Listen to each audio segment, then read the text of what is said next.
When I was 18 years old, I worked at a supermarket, and there was a woman who was 58 years old, and she actually commented how handsome I was, actually, and I think she was interested in me romantically. I mean, to me, she was just an older woman. I wasn't really interested in her romantically, but she always commented how, a lot of the, younger employees were attractive, and she was referring to me when she said that.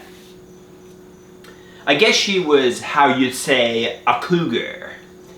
Well, I remember one time she came on my line, but she was nice. She would give me sandwiches for discount prices. Okay. So, I went on her line, and she said to me, "Oh, that's mint."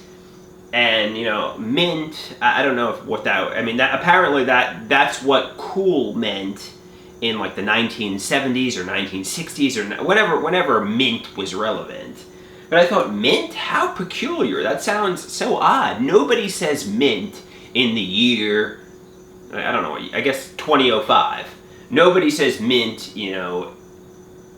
or 2006 or whenever it was. Nobody says mint.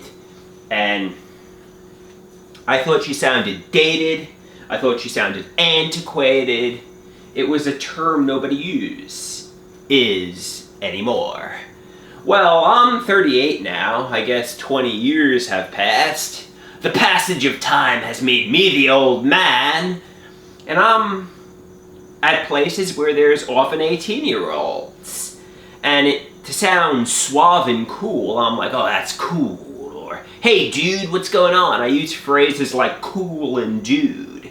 They're like, "Andrew, the youth isn't saying cool and dude, unfortunately. You sound like somebody who wants to be hip. You sound like somebody who wants to be cool, but, you're not. You're not a 18-year-old suave badass. You sound like you're using terminology that's long gone. Terminology that's dated. Like this woman sounded not cool when she used the word mint. I sound uncool when I use the words cool and dude. So, realize that. I'm not impressing these 20-something-year-old ladies and I'm like, "Oh, that's cool." Instead I sound like a dated old man.